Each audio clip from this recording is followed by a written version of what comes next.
하나님 말씀은 구약성경 시편 89편입니다.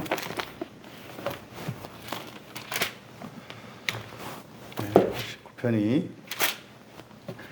제 3권의 마지막이고 또 전체 52절로 되어 있어서 먼저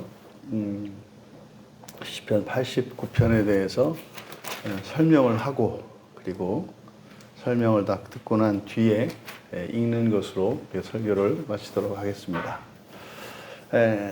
전체 52절로 되어 있는 시인데 여기도 세 연으로 구분할 수 있습니다. 그래서 1절에서 14절까지, 1절에서 14절까지를 제1연으로 보고, 소제목은 다윗 언약의 천상적인 의미, 다윗 언약의 천상적인 의미. 그리고 15절에서 37절까지 다윗 언약의 지상적인 의미. 그리고 제3년은 38절에서 이제 52절 끝까지로 다윗 언약의 현실. 이렇게 크게 세 연으로 나눌 수 있겠습니다. 그러면 이 세 연의 내용을 대략적으로 살펴보면, 먼저 이 다윗 언약이라고 하는 것은, 여러분, 이것은 구약의 이스라엘 그 가운데에서 유다 지파의 다윗과만 맺은 언약, 이렇게 이해하시면 안 되고, 구약에 나오는 이런 모든 언약들, 이것은 뭐 제사장들과 맺은 뭐 소금 언약도 있고, 또 아브라함, 노아, 뭐 이렇게 쭉 그 언약들이 나옵니다, 구약 성경에. 이것은 바로 구약에 있는 모든 언약은, 다시 말해서 예수를 믿는 그리스도인들과의 언약의 내용입니다. 그러니까 우리가 예수를 믿었을 때 우리에게 보장되고 약속된 것이 무엇이며, 또 그 약속의 규칙이죠. 그건 뭐 하나님과 맺는 이 언약은 딱 두 가지밖에 없습니다. 순종과 불순종이에요. 그러면 순종과 불순종에 대한 그 기준이 되는 것, 그 규범으로 제시되는 것이 이제 율법이죠. 그 이제 신약에 와서는 모든 계명이 사랑의 계명이란 말이에요. 그래서 구약에 있는 613가지의 이런 그 계명의 이 율법의 조항들 613개를 우리가 다 외우지 않더라도, 그러니까 이스라엘 사람들은 다 외워야 했죠. 그래야 순종인지 불순종인지 알 수 있으니까. 근데 예수님은 그것을 한마디로 사랑의 계명으로, 사랑으로 그걸 요약하셨단 말이에요. 그러니까 여러분, 그러니까 이게 이제 말이 안 될 수도 있는데, 이제 사람이 보기에 악한 행동을 했는데, 그게 사랑이 원인이고 사랑이 목적이에요.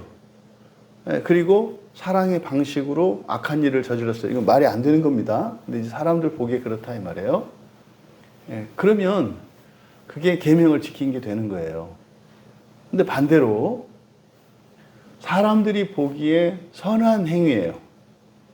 근데 그게 사랑과 상관이 없어요. 그러면 그거는 계명을 어긴 게 된다 이 말이에요. 이건 지금 극단적인 얘기예요. 원래는 어떻게 해요? 선한 일을 사랑이 동기가 되어서 사랑의 방식으로 사랑을 위하여 가야 되는 거잖아요. 근데 이제 극단적으로 제가 대비하기 위해서, 그러니까 사랑이 없으면 소용이 없다 이 말이에요.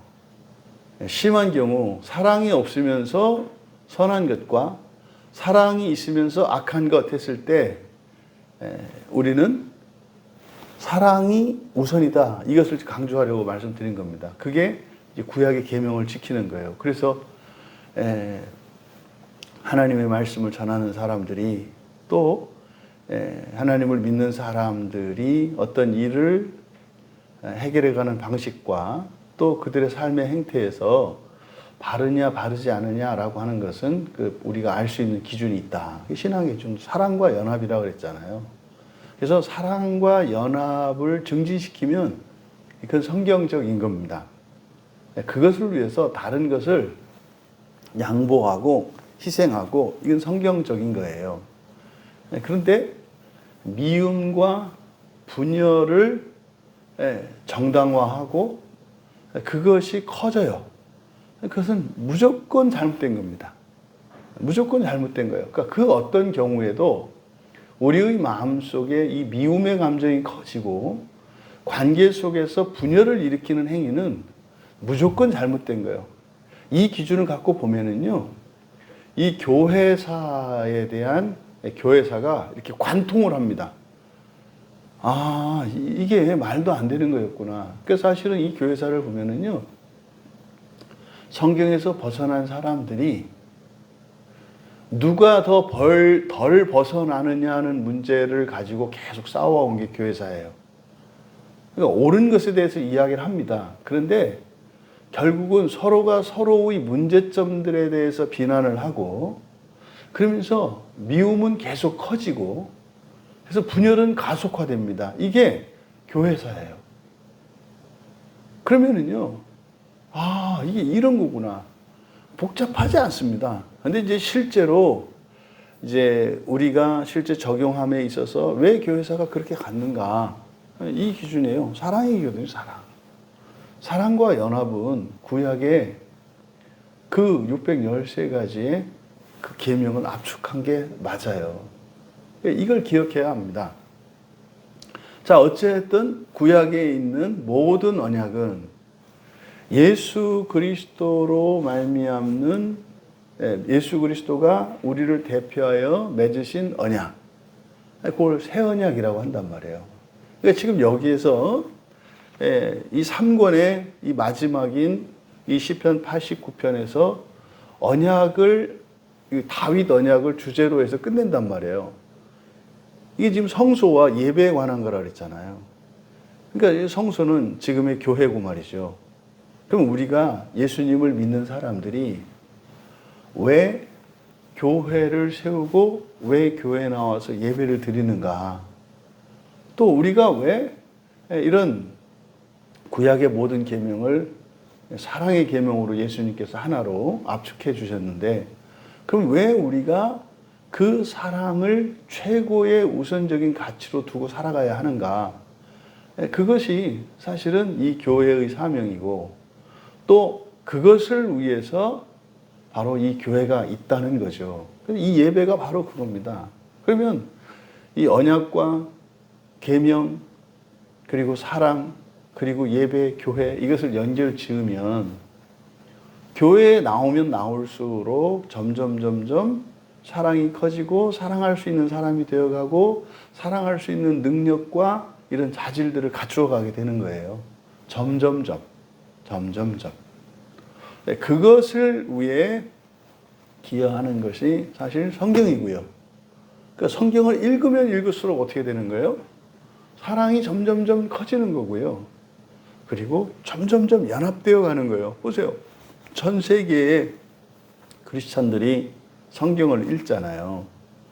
그러면은요, 생면부지의 사람들인데도 그리스도인이라는 한 가지 이유만으로 오랫동안 이렇게 친밀한 관계를 유지하고 살아왔던 친구처럼 돼요. 이제 이번에 우리 자녀들하고 집사님들 스리랑카에 가서 이제 보면 압니다. 가서 보면. 처음 만나는 사이인데도 막연한 사이와 같이 대하는 그걸 보고 또 나도 그런 마음이 들어요. 처음 보는 사람들인데 처음 보는 사람 같지 않고요. 이게 놀라운 일이죠. 그러니까 우리가 성경을 보고 있기 때문에 그렇게 되는 거거든요. 성경이 그렇게 만들어요. 성경은 연합하게 하고 서로 사랑하게 한다 이 말이에요. 사랑한다는 게 뭐 우리의 삶 속에서는 뭡니까? 서로의 관계가 상하지 않도록 모든 걸 희생하고 양보하는 거예요. 서로가. 근데 이게 한 사람이 일방적으로 희생하고 양보하는 게 아니라 서로 교대하면서 그렇다고요. 두 사람 중에 한 사람은 분명히 참을 수가 있고요. 두 사람 중에 한 사람은 분명히 이해할 수 있어요. 그 순간에. 둘 중에 하나. 근데 이제 둘 다 이제 잡히면 이제 사단이 나는 건데, 이게 교회의 원리입니다. 그럼 지금 여기서 이 3권의 마지막에서 이 다윗 언약이 어떤 것인지 이런 천상적인 의미와 지상적인 의미를 이야기하고, 그리고 이 시인이 처한 현재의 상황 속에서 그 다윗 언약의 이해를 드러내고 있어요. 이건 우리 그리스도인들에 대한 이야기다. 우리가 예수를 믿고 이 새벽을 깨우면서 이 새벽에 나와 하나님께 예배하고 하나님의 말씀을 듣는 이유와 목적이 여기 있다는 거죠. 그래서 이 다윗 언약의 의미가 무엇인지를 밝히는 것은 놀라운 일입니다. 그러니까 우리가 왜 예수 믿습니까? 우리가 왜 이렇게 예배를 드리고 이래야 합니까? 이거에 그 답을 주는 본문인 거예요. 그 먼저 1년에 보시면은 여호와의 인자하심, 주의 성실하심. 이게 지금 1절과 2절에 반복되고요. 그리고 49절에 가면 또 이게 이제 반복이 됩니다. 주의 인자하심과 성실하심이. 그래서 키가 핵심어라고 할 수 있어요. 인자하심과 성실하심. 이게 사실은 이 인자하심과 성실하심은 무엇과 관련된 이야기예요? 언약이에요, 언약. 주의 인자하심과 성실하심은 언약과 관련된 거예요. 이 언약과 주의 인자하심과 성실하심. 인자하심은 헤세드거든요. 그러면 언약이라고 하는 것은 그냥 한마디로 여기에서 나타나요. 헤세드와 성실하심, 주의 여호와의 인자하심과 성실하심이라는 말 안에 이것이 함의하고 있는 내용이 뭐냐면 언약은 뭔진 모르겠는데 언약은 하나님께서 하시고 하나님께서 이루시는 거다 이 말이에요. 근데 언약은 사람과 맺으시거든요. 그러니까 사람과 맺은 언약이라고 하는 것은 하나님 주도로 사람이 참여하는 것인데 그 언약을 성취하는 것은 그 원인과 그 능력은 누구에게 있다는 거예요? 하나님께 있다는 거예요. 이게 인자하심과 성실하심의 핵심이에요. 언약은 하나님이 사람으로 하여금 참여케 하셔서 그 언약을 통해서 하나님이 목적하신 바를 이루고자 하심이신데 그것을 이루는 주권과 그 최종적인 그 권능은 하나님께 있다는 뜻이에요. 그러니까 사람의 참여가 있습니다만 사람의 참여가 그 언약의 성취에 어떠한 공로를 끼치지는 못해요. 다만 주체적으로 인격적으로 언약에 참여하게 하시지만 그것에 의해서 이 언약의 성패가 결정되지는 않는다 이 말이에요. 이게 핵심입니다. 그러면서 그것이 영원히 노래하며 대대에 알게 하겠습니다. 그러니까 시인이 맨 처음에 시작할 때 뻥 터뜨리는 게 바로 언약의 주권과 그 언약의 원리와 작동 원리와 이것을 알면 이제 시인은 아니까 그 내용을 아니까 그러니까 이게 하나님을 영원히 노래하고 영원이니까 살아있을 때나 죽어있을 때나 해요. 어제나 오늘이나 내일이나 해요. 그리고 이걸 어떻게 해요? 우리의 자손들에게 계속해서 계승시켜야 할 만한 것이다.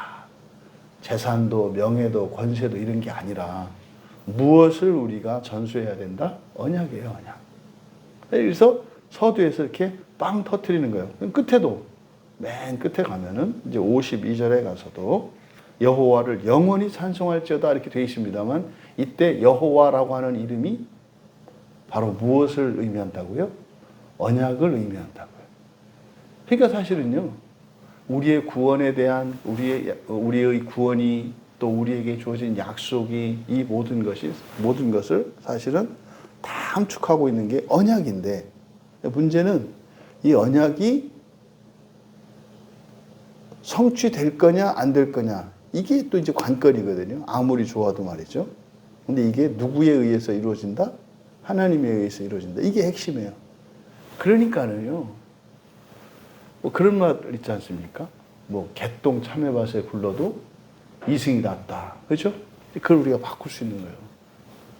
개똥 참외밭에 굴러도 언약 안에 있으면 되는 거예요. 개똥차여가지고 불러도 예수 안에 있으면 되는 거예요. 얼마만큼?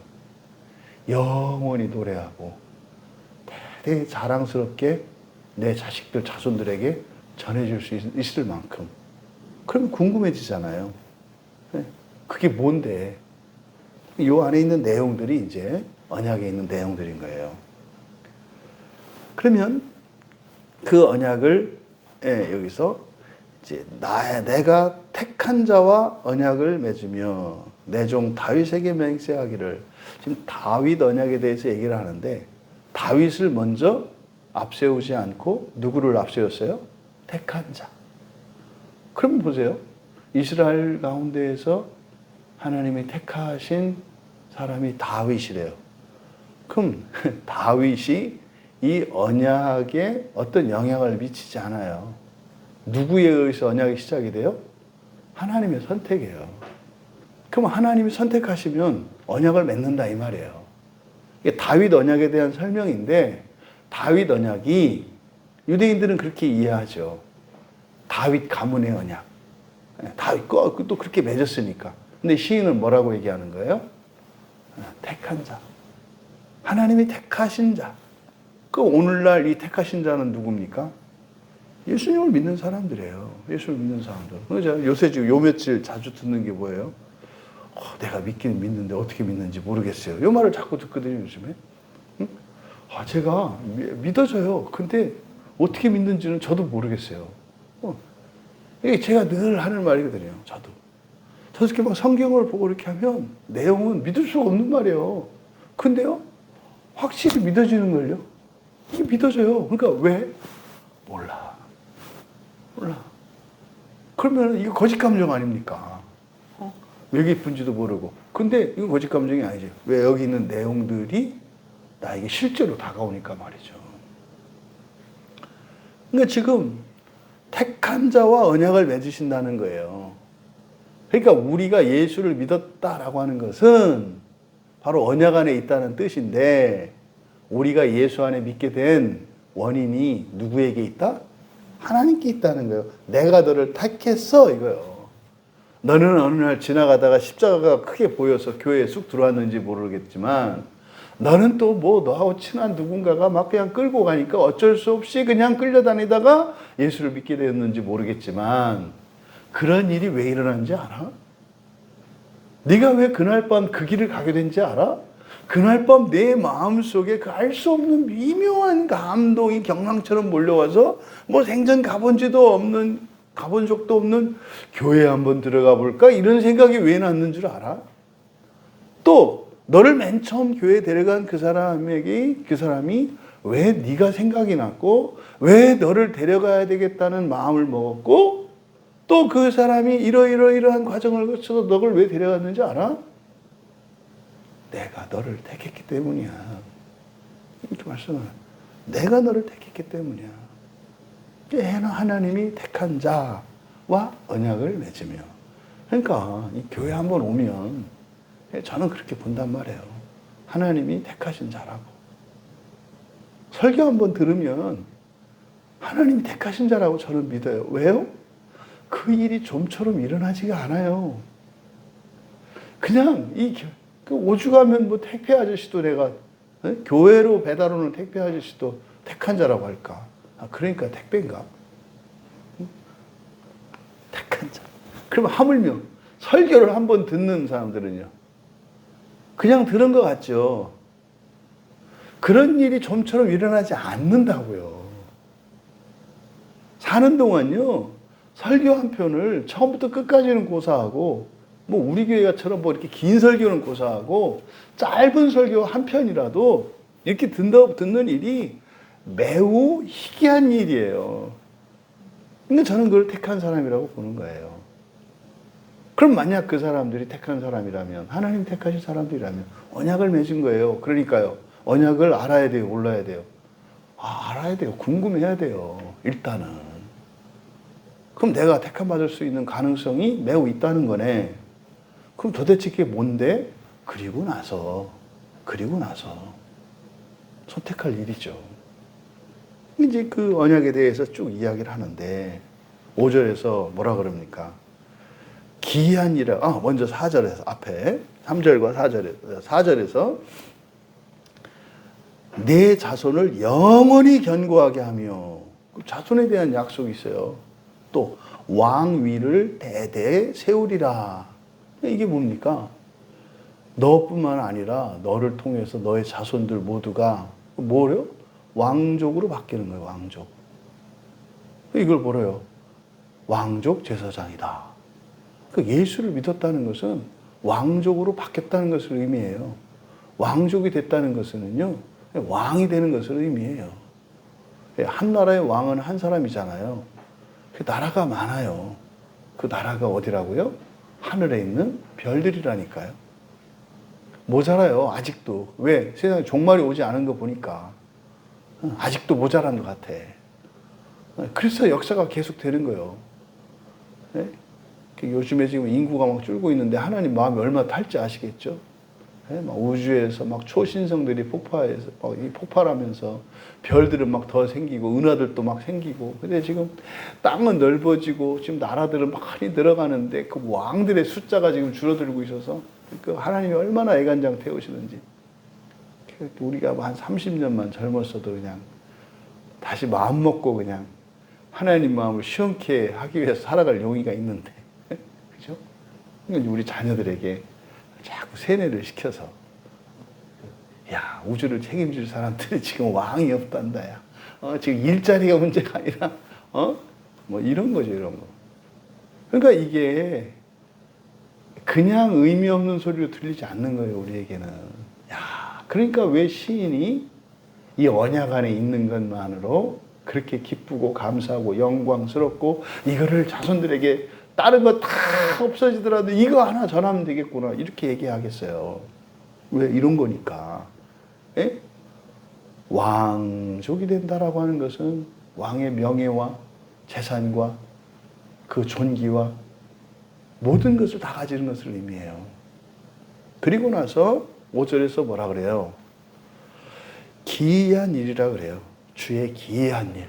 그러니까 여기서 주의 기이한 일이 뭐겠습니까? 이 언약을 통해서 이루어질 일이에요. 이 언약이 놀라운, 이건 기이한 일이라고요. 하나님이, 창조자 하나님이 나를 왜 선택해요? 그리고 나를 왜 왕족 되게 해요? 이게 넌센스다 이 말이에요. 이게 사탄이 지금 이것 때문에 그 문제 푸는 거 아닙니까? 어떻게 이게 가능한가? 그래서 기이한 일이라고, 기이한 일. 그래서 그게 얼마만큼 기이하냐? 주의 거룩한 자들 모임 가운데에서 찬양할 것입니다. 주의 성실도 주의 거룩한 자들. 이때 거룩한 자들이라는 것은 단순한 성도들을 말하는 게 아니라 지금 1년에서는 천상에 있는 존재들을 말해요. 하늘에 있는 존재들. 그러니까 천사들, 영적 존재들이고요. 그래서 이어서 6절에 뭐라 있습니까? 구름 위에서 천상을 나타내는 말이에요. 여호와 비교할 자, 신들 중에 여호와 같은 자 누구냐? 그러니까 이 언약이라고 하는 것이, 이거는 하늘에 있는 천사들도 파악할 수 없고 이해할 수 없는 것이며 놀랄 만한 것이다 라고 이야기를 하는 겁니다.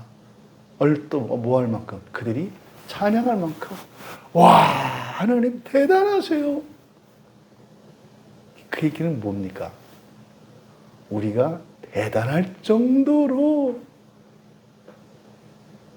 미천하고 사소하다는 뜻이에요. 하나님이 높아지시고 높아지시는 만큼 사실은 우리가 뭐예요? 낮았기 때문에 하나님이 높아지시는 거예요.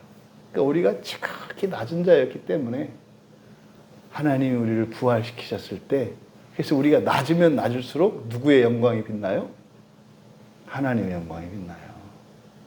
그러니까 우리가 높으면 높을수록 누구의 영광이 깎여요? 하나님의 영광이 깎여요. 근데 그 정도는 아니잖아요. 이 정도는 빼셔야지 뭐 이렇게 가는 거죠. 그러니까 천사들이 그렇게 노래할 만한 것이 언약이라는 겁니다. 그런데 바로 여호와 만군의 하나님의 그 탁월하심. 그래서 이제 6절에 보면은 여호와 같은 자가 누굽니까? 8절에 주와 같은 능력 있는 자가 누굽니까? 성실하시고 꽉 차셨습니다. 성실하심이라고 하는 것은 하나님의 우리에 대한 믿음이에요. 우리를 믿으신 하나님의 믿음. 여러분, 이야, 대단하시네요. 어떤 사람이, 뭐, 다른 사람을, 그런 거 있잖아요. 뭐, 어릴 적에 고아였고, 뭐 이랬는데 그 사람이 다음에 위대한 사람이 된 거예요.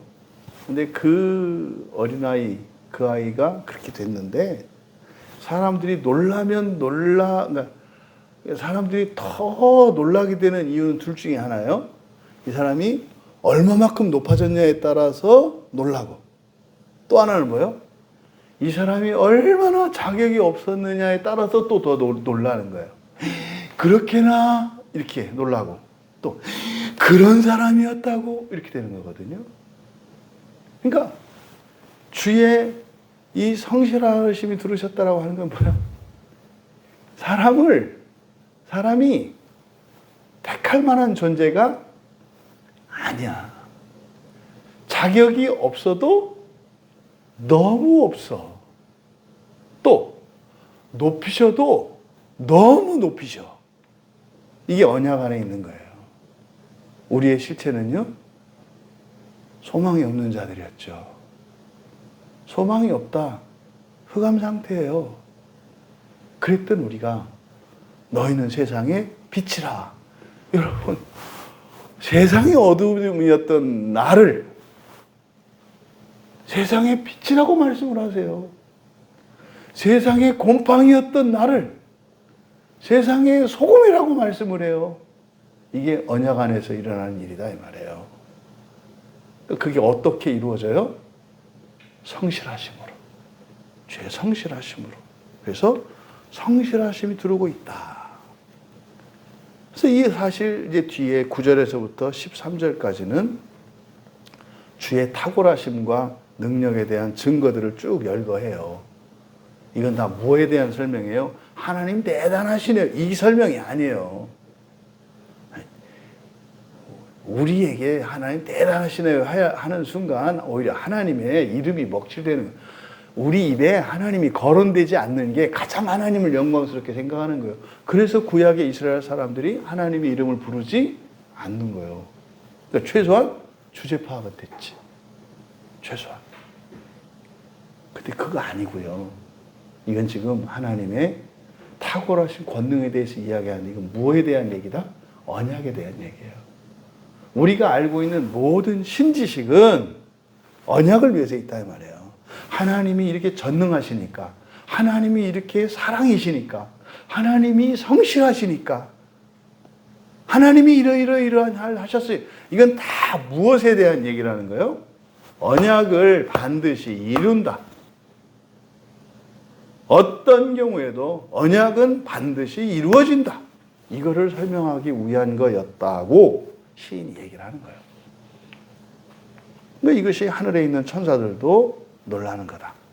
그럼 이제 제2연으로 내려오면 이 다윗 언약의 지상적인 의미에 대해서 이야기를 합니다. 그래서 먼저 15절에서 18절은 찬양으로 시작돼요. 천상에서 이야기할 때는 1절에서 노래하며 이걸 알게 하겠습니다. 이렇게 했잖아요. 근데 지금 이제 지상으로 내려오니까 영광의 크기가 훨씬 커졌죠. 이게 15절에서 18절까지가 전부 찬양에 대한 내용이거든요. 하늘에서도 천사들도 놀랄 만한 것이고 그게 주의 기이한 일인데, 이해할 수 없는 그런 일인데, 그것이 이 땅에서 이루어지면 어떻게 했냐 이 말이에요. 이건 무슨 말입니까? 하늘에 천상에 있는 어떤 천사를 하나님이 택하셔서 언약을 맺으셔도 그런 거다 이 말이에요. 그런데 이 땅에 있는 사람에게 사람을 택하셔서 사람을 언약 안에 두셔서 그걸 성취하시는 이 일은 더 놀랍다 이 말이에요. 그래서 15절에서 18절까지 찬양의 내용입니다. 그리고 19절, 20절은 주의 성도들에게, 이때 주의 성도는 땅이잖아요. 그러면 구약의 이스라엘이겠고요. 신약의 그리스도인들을 말하는 거예요. 주의 성도들에게 말씀하여 이르시기를 능력 있는 용사에게 돕는 힘을 더하고 택함 받은 자를 높였을 때 마찬가지죠. 이제 다윗을 찾아내어 내가 거룩한 기름을 그에게 부었다. 여러분, 하나님이 다윗을 찾아냈대요. 찾아냈대요. 사실은 이 다윗이 하나님께 택함 받은 이유가 그가 착하고 훌륭하고 아니에요. 소외되었어요. 다윗을 형제 가운데 소외되었던 자입니다. 그가 훗날은 그렇게 대단한 인물이 되었습니다마는 아버지 눈에 들지도 않았던 자였어요. 왜요? 왜? 주의 사자가 와서 이새의 아들들을 불렀을 때 다윗은 그 안에 들지도 않아요. 그러니까 우리는 알 수 있어요. 하나님이 찾으시는 자들이 누군지. 그게 고스란히 예수님을 통해서 나타나잖아요. 누구요? 아픈 사람, 병든 사람, 죄 있는 사람, 소외된 사람, 이들 찾아온다니까요. 세상에서는 이게 사람들이 가장 회피하는 거거든요. 거기에 예수님이 오신다는 거예요. 하나님의 선택이 거기에 있어요. 그래서요, 하나님이 나를 찾아오실 때요, 나의 탁월함과 여기로 찾아오지 않으세요. 오히려 그건 골칫거리예요, 하나님께는. 왜? 그 자리가 우리가 주님을 영접하지 않는 자리거든요. 이게 소외된 것이에요, 소외된 것. 바로 하나님이 찾으신다 할 때 오해하면 안 된다.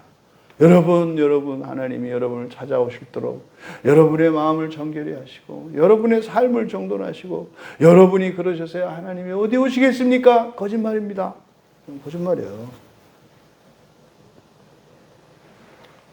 자괴감에 빠져 있는 자, 비참한 자, 나는 절대로 하나님이 찾지 않으실 것이다 라고 생각하는 자, 그리고 성질만 버리면 돼요.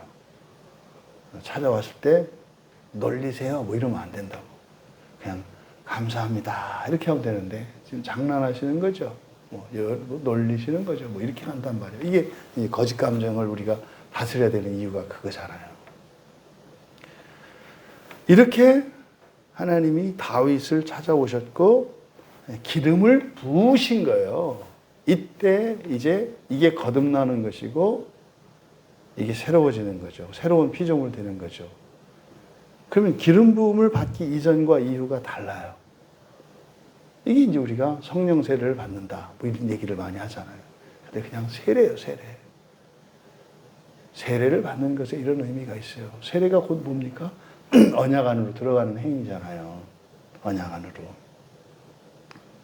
그랬을 때 내 손이 그와 함께 견고하게 하고, 그래서 이제 약속들입니다. 약속들. 21절에서 25절까지는 그 기름 부은 효과들을 나타내는 거예요. 강하게 하신다는 거잖아요. 그리고 26절과 27절은 그 기름 부으심으로, 다시 말해서 언약 안에 있음으로 일어나는 변화예요. 그는 나를 아버지라 부른다. 뭡니까? 아버지 되시고 우리가 아들 된다는 뜻이잖아요. 그를 장자로 삼고, 이거는 지금 이때 우리의 장자, 맏형 되시는 분은 예수 그리스도에 대한 예표. 그래서 다윗을 예수 그리스도의 예표로 보는 거예요. 이 장자로 삼았기 때문에. 세상 왕들에게 지존자가 되리라 이렇게 써 있잖아요. 그러면 이 다윗 언약이라고 하는 것은 천상적인 의미와 지상적인 의미가 있다는 겁니다. 그리고 나서 이제 그 후손에게까지 쭉 그 언약이 유효하게 될 것이다. 그런데 30절에서 32절은 불순종할 경우예요. 하나님이 이걸 이루시는데 순종하지 않고 불순종할 경우에 대해서 징계하실 것에 대해서 말씀합니다. 징계할 것이다. 그래서 어떻게 해요? 회초리로 그들의 죄를 다스리고 채찍으로 그들의 죄악을 벌할 거다. 계명을 지키지 않으면. 그렇게 말씀드리잖아요. 우리 안에 있는 미움을 그냥 방관하고 있어도 된다. 이거는 하나님의 징계 안에 있다는 증거예요. 미워하지 말아야 합니다. 여러분, 미워하고 있으면 잘못되고 이 얘기하는 게 아닌 거죠. 그죠?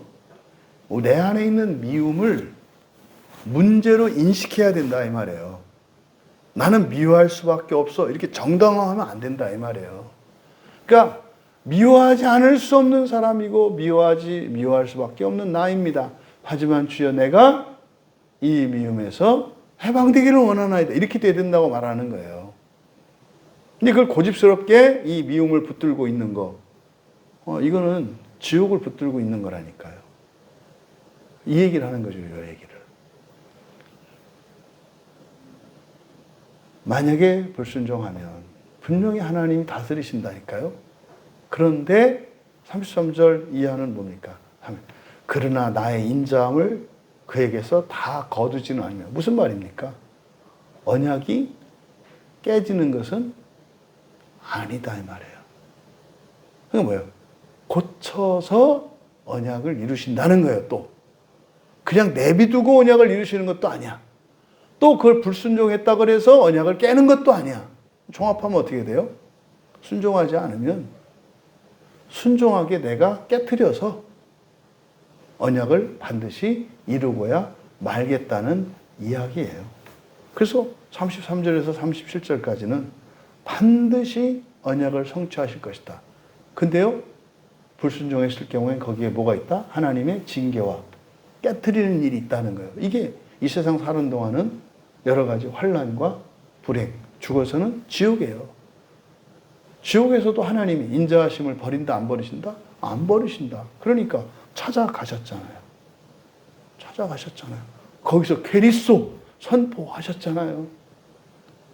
거기서도 찾아가셨을 때 즉각 말 듣고 나온 사람이 있을 거고, 거기서도 또 깨지는 사람이 있을 거라고. 똑같아요.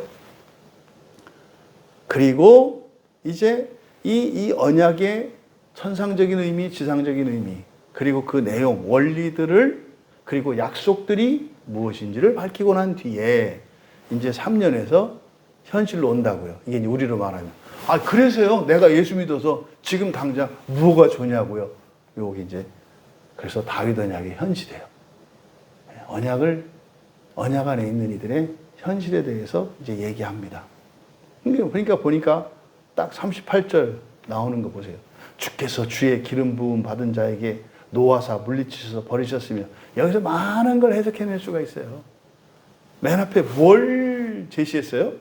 기름 부음 받은 자. 누가? 내가 기름 부음 받은 자인데, 내가 세례를 받았는데, 내가 예수를 믿었는데, 내가 아브라함의 자손인데, 이거죠. 내가 교회를 몇 년 다녔는데, 내가 뭘 했는데, 이게 주의 기름 부음 받은 자에게. 노하사 물리치고 버려. 여기 지금 빠진 게 뭐예요? 여기 생략된 내용이 보이셔야죠. 주의 기름 부음 받은 자가 있어. 근데 지금 그들의 현실은 하나님이 노하시고 물리치고 버리셨어. 여기 뭐가 있어요? 이 얘기는 쏙 뺐잖아. 불순종이에요. 말씀드리잖아요. 교도소 가는 사람들이 다 억울하다고 한다니까요. 왜? 내가 아는 누구는 나보다 더 훔쳤고, 내가 아는 누구는 나보다 더 못됐고, 내가 아는 누구는 뭐 했고, 근데 그들이 밖에 있어. 나는 그들보다 악하지 않아. 근데 왜 여기 있어? 이게 부당한 거야. 그 사람 말 들으면 그렇다니까요. 그럼 여기 왜 있는데? 이 사법제도가 잘못됐고 막 이렇게 얘기를 해요. 그래서 이제 그 사람 뭐 조선아 이렇게 보면 얼마나 했어요. 그 자기 얘기는 빼고, 주의 기름 부음 받은 자인 나에게 노하시고 물리치시고 버리시고 막 그런 거죠. 우리 엄마 아빠는 맨날 나한테만 뭐라 그러고 막 성질이 더럽고 막.